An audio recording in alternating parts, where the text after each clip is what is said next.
New York had never been a city for the weak.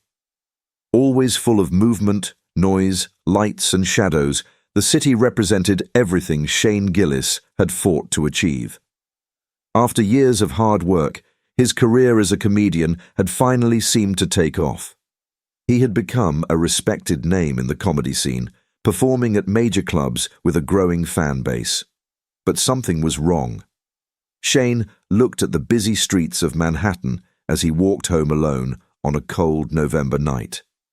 People passed by him, immersed in their own worlds.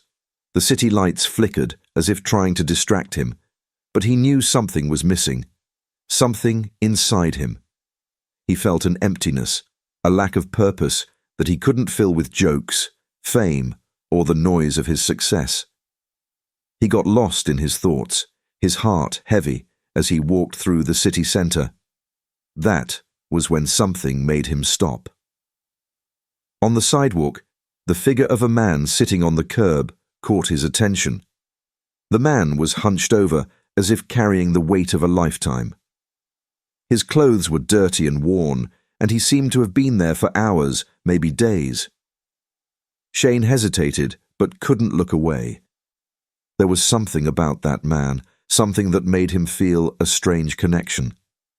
He approached cautiously. The man's face was obscured by the shadow of the night, but something in his features, the way he stood there, motionless, made Shane stop. There was something familiar about the man. It was when the man lifted his head and their eyes met. Shane nearly fell back. It was Carter. Carter wasn't just a name to Shane. He was a presence in his life, a mentor, a guide. Carter had been the first to believe in him, the first to give him a chance to show his talent when no one else seemed to notice.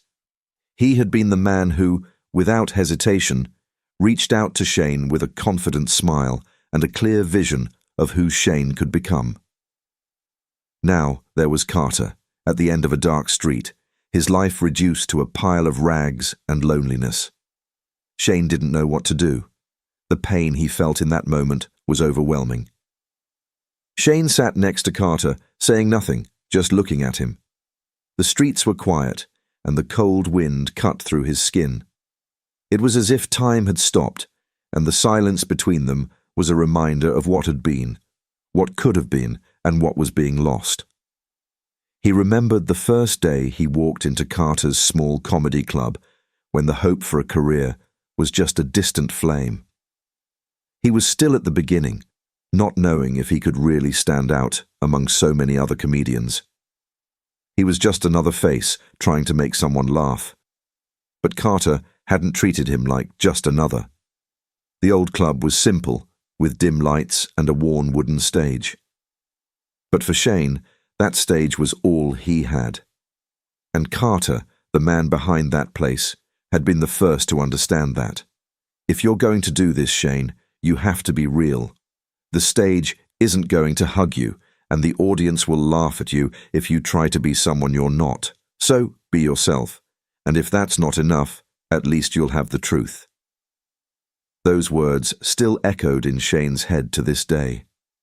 He'd never forgotten them, because in that moment, Carter had shown him the power of authenticity. Without Carter, he never would have learned the art of showing vulnerability on stage, and when the jokes didn't come out the way he expected, it was the courage to be who he really was that kept him going. But where was the man who had given him those words of wisdom? Where was the man who had shown him the value of raw truth and persistence? Carter looked at Shane, a tired smile forming on his lips. He was weak, but his eyes still carried a spark of something. Maybe a memory of the man he once was. A man who wasn't afraid to be who he was, who got up every day, no matter the struggles. Shane, you've changed. Shane felt the knot in his throat tighten.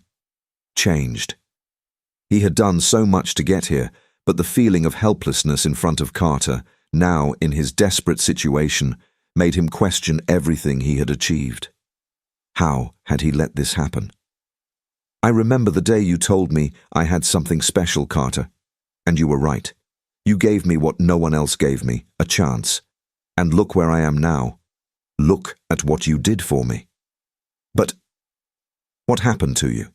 The man who had always been in control, the mentor who guided, was now lost, without answers. Carter sighed deeply. Life has ways of knocking you down. It's not easy to keep the flame alive when the world around you tries to put it out. The club closed, the doors shut. It's not easy to watch everything you built disappear and feel like there's no place left for you. Shane felt the weight of Carter's words, as if the pain of the past was rooting itself in his heart. But he knew he couldn't just leave and let things be. Not after everything that man had done for him. "You're not going to stay like this, Carter," Shane said firmly. "I'll help you start over, no matter how, but you'll get through this." And there, in that cold street, the future seemed to take a new direction. Shane didn't know how yet, but he wouldn't let Carter get lost in the darkness. Shane spent the following days planning how to help Carter. He didn't want to just give him money, didn't want a quick fix. He wanted to give Carter back what he had received himself, something deeper, something that would truly make a difference. That's when he had an idea. He would organize a charity comedy show at the same club where it all began, to help rebuild Carter. But he didn't just want to raise funds. He wanted something more. He wanted to give Carter back the stage so he could remember what had made him feel alive. Comedy. Shane called some of his closest friends, comedians he had met throughout his career, to participate. He knew comedy brought people together in a unique way, and he wanted to use that power to turn things around. On the day of the event, the club was packed. The familiar smell of popcorn and beer in the air, the muffled conversations, and the buzz of the crowd gave Shane a bittersweet sense of nostalgia. He looked at the stage, now lit up, and knew there was something there, something bigger than him.